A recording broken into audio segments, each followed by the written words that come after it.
So the first time I got to Japan was in 1988, and it would have been towards the fall, I want to say, or very late summer. In Japan, in those days, the big promoter was Mr. Udo, right? Or Udo-san, as he was referred to, right? And of course, we weren't being promoted by Udo-san. We were by somebody else. Like, I think it was called the Japanese Educational Corporation or Company or whatever. I've got the laminate at home somewhere. So, first time I'm over there, I'm just like fascinated by it. It's just like crazy culture shock and whatnot and everything, you know. I learned that gaijin means round eye. I learned that kichigai means crazy, you know, konnichiwa, hello, and, you know, stuff. I learned some words, right? And then I learned a bunch of words I'm not going to repeat on camera. So at that time, I want to say that, yeah, Nick had stopped being, Nick Menza I'm talking about. So you say the year? 1988, okay. Right? So Nick Menza had been the drum tech for Chuck Beeler on the So Far So Good So What tour, or as we called it, So Far So Good, Who Fucking Cares? Sorry, Dave. So at any rate, he was no longer doing it. So I had come in to be Jeff Young's guitar tech. So now I was Jeff's guitar tech and I was a drum tech, right? And then John Gumby Goodwin, who I'll just call Gumby, was taking care of Dave and Junior, Junior being David Elfson, right? The bass player. And what I remember is, I can't remember what show it was, but Dave had like fallen down in front of Jeff Young's guitar rig. And like, I don't think it was a case of that he wouldn't get up, because I don't think he liked being there.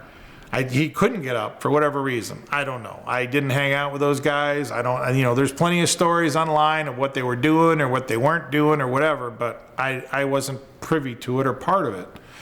But I do know he laid on the stage for a long fucking time in front of Jeff's rig while Jeff is fucking noodling away, right? So whatever. So we were supposed to go to Australia after that, and we didn't. We came home for undisclosed reasons that I can only, you know, whatever. I can make my own assumptions, and you guys can too. But so there was that. But the Japanese fans, it was truly like, that was the thing. It was kind of like the Beatles, right? Like there was just masses of them, and they'd meet you at the hotel, and they literally coming off the plane as we're walking out. There's like 50 fans, like, you know, welcome to Japan and all that. I mean, it was just so freaking cool, you know? And then, you know, they'd be at the hotel and then at the gigs. And well, that's the other thing at the gigs. So Megadeth, right? Known as like a speed metal band, a thrash band, right? So in the US, you got all kinds of barricades and everything, right? So the barricade in Japan, where we played like theater style venues. I can't remember the names of the halls, but it was a yellow piece of rope. So these kids are sitting in the seats, and all there is this yellow rope that they can't cross, okay? The band would play, and these kids would go batshit crazy. As soon as they stopped playing, silence. Like you could hear a damn pin drop, right? And that was their culture, right? It's to all respect and whatnot, but, you know, for me, it was just like, wow, you know, never experienced that before from a friggin' thrash band, right? You're definitely not getting that anywhere else on the planet, I'll tell you right now. And the other thing too is like, you'd go over there and you'd set all your gear up, right? Because 9 times out of 10, it would be rental gear. Like you wouldn't pay to freight all your air freight. I'm pretty sure that's what we did. I don't think we took all our gear with us. Maybe we did, I can't really remember. But at any rate, once you set it all up, they would come in, the production staff, and they would like measure super precisely, and like when you'd come into the second gig you did, it would all be set up for you exactly how you'd set it up the first day. I mean, exactly. It was crazy, right? Just amazing. And no place else that I've ever toured has that happened. So just incredible. So you like going to Japan? Yeah, I mean, I don't like the flight anymore, right? But like I've always been fascinated by it, and I'm gonna move ahead. Because I think the next time that I got there was Megadeth again, was in like, what was it? end of January or February of 91. I don't think I got there with anybody else yet. No, because I went from like them in 88. I didn't go in 89. I definitely didn't go in 90 with Soundgarden. So yeah, it was back. The next time I was in Japan was with Megadeth again, but this time the band members had changed. So now Nick Menza, who had been the drum tech to Chuck Beeler, was now the drummer. And then the guitar player other than Dave was a guy by the name of Marty Friedman, who had was a known incredible guitar player and had a thing called, what was it, Cacophony with what's his name? And this is terrible. I can't remember. Jason Becker, another guitar player who unfortunately has, I believe it's Lou Gehrig's disease and has for some time. So that's way too bad. But so different band members. There's still Dave Mustaine. There's still Dave Jr. Elfson playing bass. So now Nick gets me in there to be his drum tech, right? And thank God I'd worked with him before. So we go to Japan. Well, this time it's different, right? Because everybody's sober, right? Before, the other tour, nobody was sober. This time, everybody's sober, right? So there's no problem with shows. Mr. Udo's the promoter, right? The best promoter in Japan. So we get over there again. It's even more the Beatles than it was, right? I mean, the band's even bigger than they were before. So the fans are there and everything. And at the time, Nick was playing Yamaha drums, and I think it was Marty's guitar tech, and the stage manager at the time was Tom Mayhew. And I don't know if Tom arranged it or how, but because I know Tom had worked pretty exclusively with Tama, because he had worked with Steven Adler with Guns N' Roses. He'd worked with Big Mick Brown with Dokken, and those guys all played Tama stuff, right? So I don't know. But anyway, we went to the Yamaha factory. It was Nick and I and Tom, and then I don't think the rest of the band would. It was just us, and maybe I don't know if the guitar tech, Tony, whatever. But we had to take a train from where we were to get there, and then did the tour and all that. So we're in the factory. And it's fascinating, right? But we're in this room where there's all these unfinished shells. I think they've been painted, but they're all stacked up, right? I swear in a stack of Bibles to this fucking day, I didn't touch them. But, of course, these fucking shells fell down by me, and everybody's like, oh, what the fuck, fat ass? Jesus Christ, what the fuck are you doing? So whatever. But I swear, like I said, if there is a God, Bibles mean anything, I swear on them. I didn't fucking hit him and knock him down, but whatever. I'm guilty, I guess.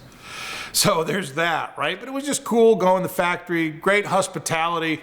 At the time, the main artist relations guy for Yamaha was this gentleman known as Hagi-san. I don't know his full name in Japan. I'm sorry, I don't, but really nice guy. Took great care of us, took great care of Nick. They actually gave Nick carbon fiber snare drum.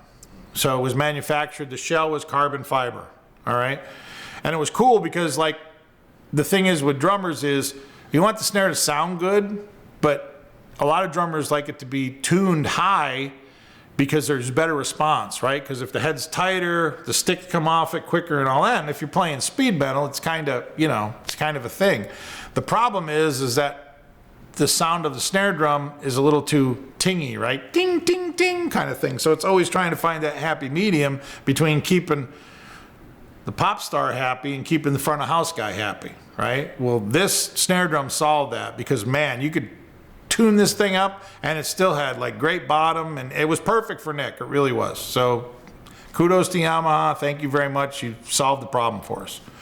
And then one of Nick's drum heads we gave to Hagi. It was the radioactive sign, the three things or whatever, and the hole in the middle. And we had the original set we took off, and then because the paint, the way they had put the design on was flaking off, right? So we got another set done, so we'd put those on. So we gave Hagi-san one of those. I don't know if he still got it, or I don't know if he's even still alive. He was definitely older than me at the time, and that was 30 some years ago. So. But again, the fans, crazy. And I think I'd mentioned to you at the time, we set the record for the highest grossing merch per capita, right? We averaged, I want to say $40 a head, So for each person that came in the theater, who, what was it, like 2,500 or three, I don't know what size. We were playing kind of the similar size venues, maybe a little bit bigger. We weren't playing the arenas, right? Like we didn't play like Budokan or the arena in Osaka or like that. But that was quite something though. You know, you figure you average $40 a head for 2,500 people, you know, and this is for a thrash band, right? But then I think like Slayer came in after us and did more. They had the record, and God knows what it is now. But, you know, again, the fans are just, you know, they just really liked them. I mean, and on that tour, a couple things happened. I finally made it to, what is it, Harajuku, the area in Tokyo where like there was the at that time, like the Stray Cat shop. They had a shop there that was like just like Stray Cats type stuff because they loved the 50s, that whole culture. They had the Rolling Stones shop. They had the Beatles shop that was just dedicated to like that kind of stuff. You know, so and then they had like a like kind of like a rock tour shop. You know, they'd have like stuff in there that, you know, like if a promoter made a shirt or a jacket or whatever from some show, that would be in there for sale, and, you know, all kinds of stuff. And then a really cool thing I did, because I think it was a guitar tech Tony told me about, is on Sundays in this park in Tokyo called Yoyogi Park, like all these local Japanese bands and artists and performers would get together along this like sidewalk, right? So imagine a long sidewalk and there's like dirt, room on each side of it, right? And they would set up little stages and they'd have their generators, and like one band would play, say it was like a rock band, and then somebody over here, when they were done, they were very polite, then they would play, and it was maybe like in, you know, a couple of girls singing like Japanese pop or whatever, and then another band would play down here and they'd be kind of like a goth band or whatever, and then you'd have like a 50s band and like a speed metal band, and it was great. It was like super entertaining, really cool, really nice people. And then like there was a big thing at one end of the park where there was all these like what I would call like greasers, like people who dressed up from like the 50s, right? Guys all had the leather jackets on and the girls had the big hoop skirts. And they had like a rockabilly band playing, and they're all dancing to that. And they got all the Harleys and everything, and it was just such a cool vibe, you know? And then there was this place where we'd always go. There was a guy, it was called George's Silk, all right? He had a shop in Tokyo. And you would go there and you'd like buy kimonos or whatever, right? And like his poor wife, he would always have his wife come out and model them and everything. And like, I felt so bad because she like did all the work, right? But he would always have like sake. He'd have a little grill. He'd do like Korean barbecue for you. He'd make like fried ice cream and whatnot, you know? And like, I mean, the guy had pictures with everybody there. He had like pictures with Mike Tyson and the Stone. I mean, everybody would go to George's Silks, right? So I'm sure that's long gone. But in those days, he had like a billboard up, and it would be all the bands that were coming in to play Tokyo, right? So it was kind of cool. You got your name up on the billboard at George's Silk. So, yeah, I mean, I've been back there many times, thankfully. But as I get older, it seemed like, you know, my responsibilities grew, and I had less time to do it and whatnot. But just trying to think when the next time would have been. I missed it with Guns. I think the next time was Slash. In 95. And that was the time that I spent the most time in Japan on a tour. God, I think we were there like 3 weeks, right? Which is, you know, usually you're in like maybe 10 days, right? And you've done everything and you're out, right? But I think we did like, I mean, we did cities I'd never done before. We did Hiroshima, right? So I was able to go and like, you know, do the atomic bomb museum, right? And you know, see that building that they still have, that like there was one building standing after the bomb went off, and it's some sobering shit, man. And me and the drum tech at the time, Micro, I think we're doing it together, and we're in the museum, right? And we're leaving like one room to go into another room, and we turn the corner. And here's like a class of like, you know, young Japanese school kids, right? Like maybe in like 3rd grade. Here's like, you know, the two like, you know, American roadies, right? Like, oh no, it's Godzilla. No, you know, they're going to destroy us, right?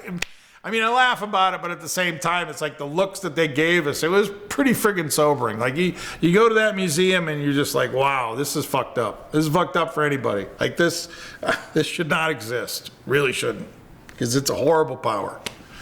But, yeah, I mean, you know, we made it up north. I want to say we played Sapporo, or maybe I'm thinking about Veruca Salt. Because with Veruca Salt in 97, we definitely made it up north and played Sapporo. But it all kind of runs together. But yeah, I thoroughly enjoy going, and the people and the culture and the food, and yeah, I like it, you know. And I mean, I'm a Formula One race fan, so there's a lot of Formula One supporters there. So there's like shops that specialize in that and whatnot. And that's, you know, you don't have any of that here in the States, you know. So it's always nice to kind of, if you have a day, go out, especially in Tokyo, go out and try to go to the different districts, right? Like, you know, there's like the Harajuku district, and then there's Akihabara, which I think is all electronics or whatever. So it's and then of course one of my favorite stores on the planet, Tokyo Hands, the first stores in Tokyo, and they have quite a few of them throughout Japan. But I suggest to anybody that will listen, you have to go to Tokyo Hands, whether you like hardware or not. But it's not hardware. I think they call it the home store or whatever. Like, anything you can imagine that you could buy is in Tokyo Hands. It's crazy. And the floors are all like half floors, right? So instead of having like 8 floors, you have like 16 or whatever. It's just nuts. There's so much of it. But I bought like the coolest tools there and little knickknacks and whatnot. So if you go to Tokyo, go to Tokyo Hands. I can't remember what district it is. I want to say it's over by like the huge train station that's in all the movies. That big intersection, you know what I'm talking about, Alan? You see in the movies, probably, right? It's like everybody has it in their movies. Yeah. I think it's somewhere near there. I could be wrong though. But yeah, I've been fortunate. So it's like, what, 95 I was there. I was there with 96 with Garbage. Back again in 97 with Veruca Salt. 98. We weren't there with Beastie Boys until 99, you know, but that was interesting, you know, because those guys are huge there, right? And, you know, people show up, they had like, I think their own line of dolls or whatever at that time. The Beasties. Yeah. Dolls? Yeah, like, you know, action figures, we call them, right? Sorry, they're not dolls, they're action figures. But yeah, they you know, they were just like coming out with that or whatever. All yeah. 3 of them? Yeah. So there you go. I have to give those guys credit because I think it was for Hello Nasty, like the promotional campaign, right? They made a bunch of infomercials, right? Like, if you haven't gone out online and seen them, they're incredible. There's a bunch of them. And they did all these infomercials, and then like in the middle of them, like where it would come up to be like the 1-800 number or whatever, it would be like, and you can order the record, Hello Nasty, it was whatever, you know. But I thought it was genius, you know. Again, those guys always, you know, I mean, they took themselves seriously and they made some really serious music, but at the same time, it was always, I thought, a little tongue in cheek, you know. So bless them. Sorry to not have Yauk with us, definitely. So let's see, we're back to Japan. They're very polite people, right? So like when there's no music playing, it's silence, right? It's silence. Even in like the freaking stadiums, right? So there's 40,000 kids in the Tokyo Dome, band stops playing, and they're like waiting for them to speak, right? Which is always baffles me, because like I know not everybody in there is fluent in English, right? And then like they'll talk and you know, and then the band starts into a song and they're going nuts again. So, I mean, it's different from like what I'm used to in the U.S., right? You know, and thankfully you don't have some fucker going, "Play Freebird," you know, you don't have that, right? So there you go. But as a people, they're very polite. They're very manners oriented. There's customs, right? And which I like. I'm all for it. And it's a very like service-oriented country, right? Like you walk into a hotel, there's someone to help you. Like, you know, in the U.S., yeah, we have people to help you with your luggage, but, you know, being Yanks, it's like, fuck you, don't touch my bags, I got them, you know, whatever. But like there, it's like you're supposed to take your bags, they'll get them to your room. And when you're over there and you go from city to city, you don't fly, there's no tour buses, you're on the bullet train, right? Because, of course, Oh, mass transit, public transit, yeah, we got that down, you know, we don't really, unfortunately in the US, we're not great at it, okay? Let's just face facts. Over there, they're really fucking good at it. So you get on a bullet train, you go to the next town or whatever, so like at the hotel, you get a bag tag, it goes on a truck, you get on the train, you go to the gig, your luggage is waiting for you in your room. When you get done playing and go to your room that night, it's all there, right? And I mean, I guess, yeah, there's people that do that here, but like there, it's just, that's just the way it is. It's expected, you know, and it's like, there's always, like in a restaurant, there's more servers than you need, you know. Over here in the US, we just, you know, don't have any and overwork the shit out of people and whatever. And there's always plenty of them. So it's still, like we used to be that way in the US, right? In the old service stations, you'd have 4 guys coming out to, you know, check the oil and do your windows and all that. But, you know, whatever, we can't pay people to do that. Pump your own gas, fuck you, you know? But they don't, that's not the way they operate over there. They still know. So, bless them, you know? I don't hate that part of it, I'll be honest with you. But, you know, that could just be the old guy in me talking now, because I don't want to get out and pump my own gas. But yeah, go ahead. You got more questions there?